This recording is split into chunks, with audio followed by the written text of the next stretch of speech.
jashtëzakonisht izoluar.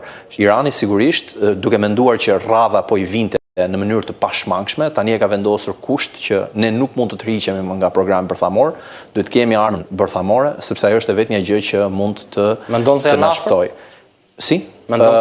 Tani shumë analistë thonë që mund të jenë brenda javëve në krijimin e tyre, pasi mendohet shkoja më herë në fakt disa ekspert ushtarak të cilët komentonin që mund të prodhojë deri në 6 ose 7 armë bërthamore me nivelin e uraniumit që ka tani të pasuruar deri në 60%.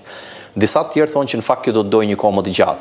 Unë mendoj që nuk është edhe aq afër saç e bëjnë shumica analistëve, pasi ultimatumi nuk do të kishte qenë për 60 ditë në këtë rast, po do të kishte qenë shumë I shkurtër, nëse do të ishte vërtet që brenda disa javë mund të kishte armën bërthamore. Por mendoj që nëse Irani do të vazhdojë në këtë rrugë, do të kishte sigurisht armën bërthamore. Marrëdhëniet ndërkombëtare nuk është se kanë shumë moralin në to, por është çështje interesi dhe çështje influencash, Dhe kjo gjë, sigurisht Irani duke qenë një lojtar shumë I vjetër në këtë lojë, e kupton shumë mirë dhe po përpiqet që të heqë atë balancën, të mos I shtyjë gjërat aq shumë sa të ketë një sulm imediat nga Shtetet Bashkuara të Amerikës, por nga ana tjetër të jetë në gjendje që të garantojë mbijetesën e regjimit të tij afatgjatë. Zoti Vojka, nëse bisedimet dështojnë dhe kalon dhe ky afati 60 ditori vendosur nga presidenti Trump, mendoni se do shkojmë drejt një lufte? Edhe pse presidenti Trump insiston që zgjidhja të jetë përmes diplomacisë.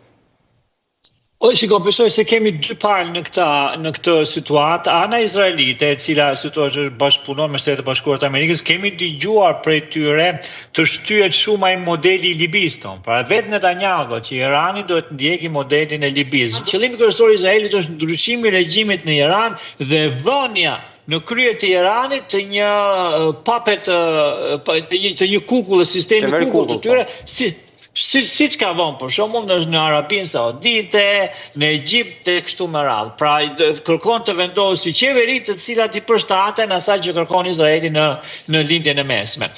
Kina po mundohet të rivitalizojë të gjitha aleancat e saj në mënyrë që të mos jetë më e varur nga Shtetet Bashkuara të Amerikës dhe aleatët e saj. Dhe në lindjen e mesme, një prej aleatëve kryesor të Kinës është Irani. Dhe mendoj që në përballjen me Iranin nuk do të jetë pra ajo përballje aq e lehtë siç mund mendojmë ne që është Irani vetëm me Shtetet Bashkuara, me Izraelin dhe Shtetet Bashkuara të Amerikës, dhe besoj që kjo e ka bërë dhe presidenti Trump se thua të ngadalësojë atë revanshin për sa I përket përplasjes me Iranin. Përplasja me Iranin do të thotë një përplasje me Kinën, do të thotë që një luftë afatgjatë, por do të thotë që dhe një, si thua, armatim I Iranit nga Kina. Përplasja me Iranin nuk është aq e thjeshtë sa çishte edhe me Irakun. Përplasja me Iranin do të thotë që të gjitha, se Irani ka thënë që të gjitha rezervat e naftës, naftëmbajtëse në Gadishullim, në gjirin arabik, do t'jenë fair game, pra do t'jenë të atakueshme nga Irani, dhe nëse kjo ndodh duke I bashkuar kësaj dhe këtë që po kalon ekonomia botërore me tarifat e kështu me radhë, do të kemi një recesion të paparë ndonjëherë. Dhe ky recesion do të sillte rrëzimin e shumë qeverive në perëndim, sepse duke pasur parasysh mënyrën se si mbijetojnë këto qeveri, për shembull qeveria kineze, qeveria ruse, këta janë diktatorë dhe nuk e kanë, si thua, një përplasje e tillë do të forconte pozitat e tyre në qeveri, sepse ata gjithmonë diktatorët këtë kanë. Po përplasje me armikun duhet kemi një, si thua, një bashkim më të fortë. Sigurisht që Evropa është më e prekur se nga Amerika nga kjo, sepse Evropa është shumë më afër Gadishullit arabik dhe Evropa do të preket akoma më tepër nga kjo situatë krize energjetike që po kalon bota për momentin, dhe prandaj mendoj që kjo lufta me Iranin nuk është aq e kollajt, dhe besoj që përpara se të bëhet do të kalojë në shumë filtra. SBA shtojnë prezencën e tyre me një tjetër aeroplan mbajtëse, duke edhe pas dërgimit të avionëve B2 në Diego Garcia, të cilët janë duke bombarduar grupit Houthi, shtot presioni në prag të raundit të dytë të bisedimeve për Iranin?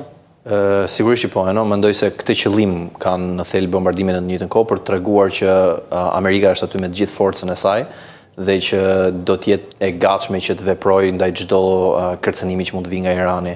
Një prej tyre për shembull është bllokimi i kanalit të Hormuzit ose ngushticës së Hormuzit, më saktë le të themi, ku dihet që kalon diku